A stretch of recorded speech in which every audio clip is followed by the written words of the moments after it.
What's up, y'all? It's Ty. We're back with another College Football Ultimate Team video. This one, we're going to be breaking down all of the Field Phenom Stories of the Week cards coming tomorrow, or at least the 3 that we do know. Obviously, we're going to get a ton more cards within this Field Phenom drop tomorrow. All I can say is this. If you've held on to your cards in the Field Phenom set, get rid of them. Or if you're watching this before these content is out, sell your Field Phenom cards. They're going to go way down in price. But yes, we have a wide receiver that we do know is coming, a quarterback, as well as a right end. We're going to be breaking down all of them as we do it. Please smash that subscribe button if you're new. Michigan, go blue. Josiah Stewart, 85 speed, 86 acceleration, good power move, good finesse move. The block shed isn't great though, and that does concern me a little bit at that right end position.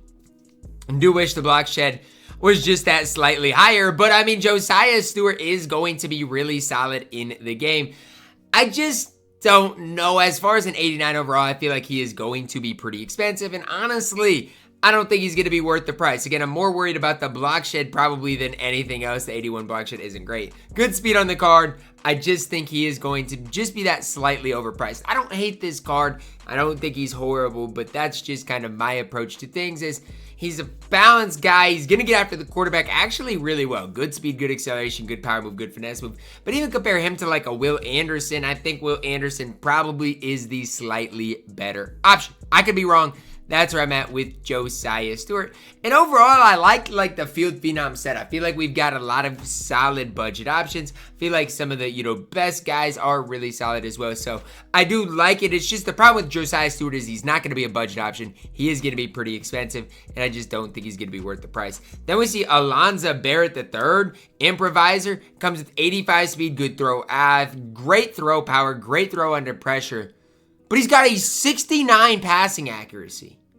I mean, I've never really understood the stats on this game. How can somebody have 86 short, 85 mid, 89 deep, and 69 overall passing accuracy? Like, to me, that absolutely is backwards. It makes absolutely no sense. And maybe I just don't know what I'm talking about, but that just seems backwards. What is the point of the passing accuracy stat? I mean, 69 is horrible, and I think he's going to throw a lot of reds. That is definitely concerning.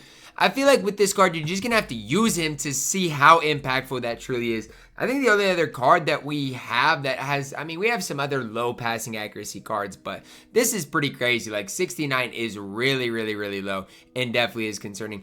I am super intrigued to see like how impactful that will be. Good speed, good throw power. I just think, again, he's an 89 overall. He's going to be pretty expensive as well. We'll see if he throws a tight spiral. We'll see some of those other things that Barnett does come with. I am kind of optimistic about this card, but again, I just don't think you can make the case he's going to be worth it. Then we see Tre Harris from Ole Miss. 90 speed, 89 jump, good catch of traffic, good short mid route runner. This card is going to be absolutely immaculate. 90 speed at that wide receiver position. You just can't ask for much more. Wide receivers right now are probably the most valuable things in the entire game. Sad part about Tre Harris is he's another LTD. So, like, a lot of the top level guys are LTDs, and even the most recent Amari Cooper wasn't an LTD, and he is like 800,000 in the auction house. So we are getting more and more options at that wide receiver position, which hopefully will drive some of the prices in the auction house down a little bit. Tre Harris is going to be a beast. I'm pretty sure he's pretty lengthy as well at the wide receiver position. Let me look, because I'm pretty sure I know what I'm talking about. 6'2", so decently tall at that wide receiver position as well. From top to bottom, is he the best wide receiver in the game? I don't think so. I think there probably are better wide receivers. Again, I don't know off the top of my head, but he is extremely good in this game. To me, when I'm looking at these cards, I'm not a fan of Josiah Stewart, really. I'm not a fan of Alonza Barnett, really.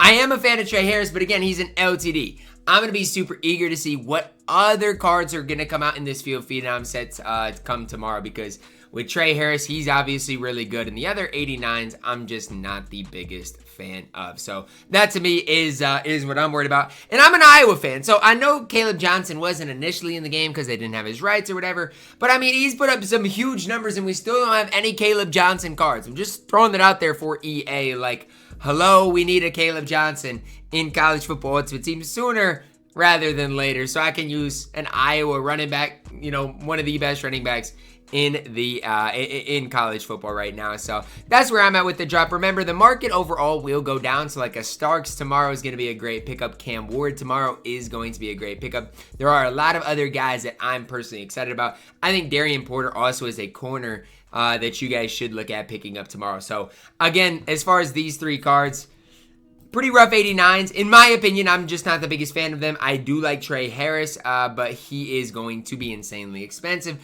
But all wide receivers are. And so at the end of the day, you just got to kind of pick and choose what wide receiver you specifically want to spend up on. For me, obviously, Tre Harris is going to be one of the better options at that position. 82 deep route running scares me a little. I don't know if it's going to turn me away from the card, but definitely is a little bit, just a little concerning for a Tre Harris. So that's where we're at with this set. I am going to be interested to see what people think about this set, because like for me, the 89 overalls, I'm just not great. Yeah, and Caleb Johnson, that's what I'm talking about, man. And will it actually drop? Shout out Zirk. I don't know. Will this drop on time? I guess that's one of the bigger questions that we probably do need to be talking about today. Is this going to drop on time, or is it going to get delayed? Is it not going to come out until Thursday? Who knows? With Cut and the way that they do things, oftentimes I feel like who knows when content is going to come. And it kind of ruins my day. I expect content to come at 1:30 Eastern time, and when it doesn't, it just kind of really doesn't sit right with me whatsoever. So hopefully content's on time. Hopefully, you know, we see some solid cards outside of just these three within the leaks. That's going to wrap it up for our video today. You guys can let me know your thoughts on these cards down below in the comments. Who out of these three are you guys most excited about to pick up for your specific squad? I feel like Tre Harris is going to be the card that probably, again, is the best. The 89s to me are not it. Drop a like on the video, guys. Subscribe if you are new, and as always, man, I love you guys. Have a blessed day.